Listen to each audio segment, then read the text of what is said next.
আমি খুবই ভাগ্যবান, সেদিন আমার বেঁচে থাকার কথা ছিল, মৃত্যু থেকে অনেক কাছে ছিলাম। আমি আমারই সংসদ এলাকায় আমার নিজের বাসাকে এড়িয়ে পার্শ্ববর্তী আর একটা বাসায় আশ্রয় নিয়েছিলাম। বেশ। তখন চারদিক থেকে মিছিল আসছিল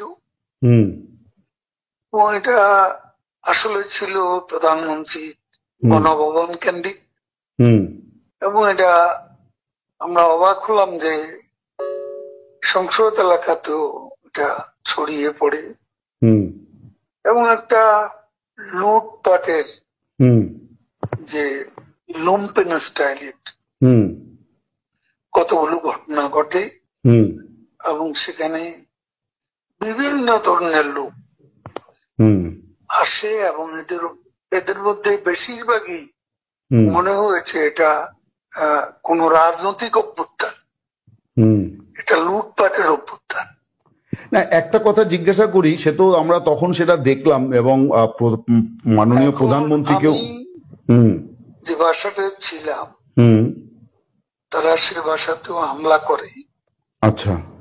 তারা জানতো না যে সেখানে আমি আছি। আচ্ছা। আমার বাসা তারা লুটপাট করেছে, কিন্তু যে বাসায় আমি গিয়ে আশ্রয় নিলাম সেখানে তারা হামলা করবে এটা আমি ভাবতাম, কিন্তু সেখানেও দেখলাম যে অনেক লোকজন ঢুকে পড়ে এবং তারা ভাঙচুর লুটপাট করতে থাকে।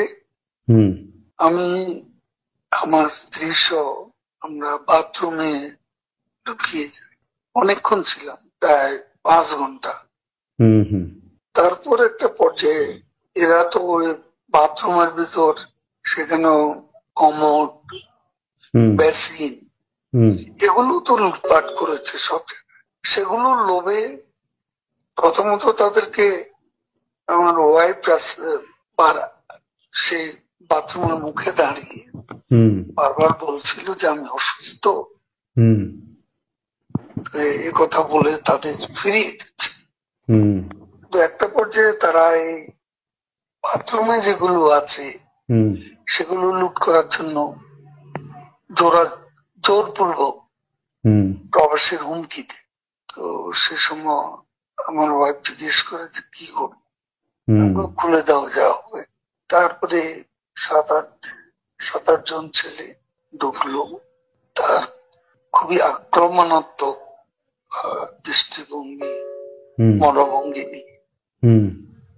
তখন হঠাৎ তারা আমার দিকে তাকায়, আমার দিকে তাকিয়ে আপনি নেত্রী চলে গেল, আপনি জাননি কেন? আমি কিছু বলছিলাম। তারপরে ছেলেদের মধ্যে কি ভাবের উদয় হয়েছে জানি না, তারা আমাকে বলে আপনার ছবি তুলবো। তারপর আমার ছবি তুলতে শুরু করলো, সেলফি নিচ্ছিল, ছবি তুলছিল। এরা ছাত্ররা অনেকে আমাকে চেনত, কি কারণে তারা তখন আক্রমণাত্মক যে মনোভাবটা ছিল সেটা নিমেষে শীতল হয়ে গেল। তারা ঠান্ডা মাজাজে তখন কথা বলছিল। আচ্ছা। এদের মধ্যে আবার এক পর্যায়ে একটা গ্রুপ তারা চেয়েছিল আমাকে রাস্তায় সেনাবাহিনী হাতে তুলে দিতে, কেউ কেউ আবার এটাও চেয়েছিল যে জনতার হাতে তুলে দিতে। এটা অবশ্যই তখন একটা মানসিক ভাবে ভেতরে ভেতরে ভেঙে পড়েছিলাম।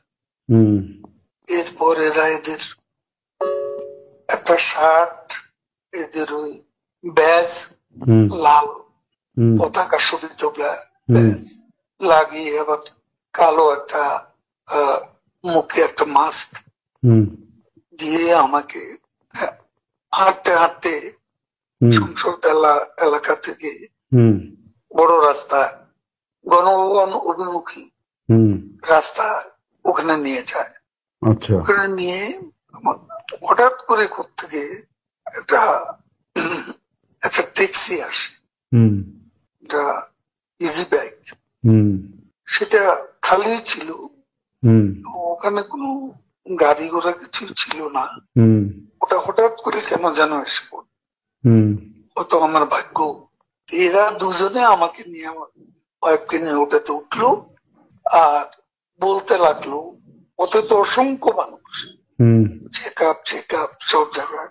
এরা বলতে লাগলো যে আমাদের চাচা চাচি অসুস্থ, হুম হাসপাতালে নিচ্ছি, হুম ডিস্টার্ব করবে না। হুম এই করে করে নিয়ে গেল একটা অনেক দূরে একটা জায়গা। তো এটা হলো, ভাবতেও পারেনি ওরা যখন বাথরুমে ঢুকলো যে বেঁচে হুম থাক, হুম সে বেঁচে থাকাটাই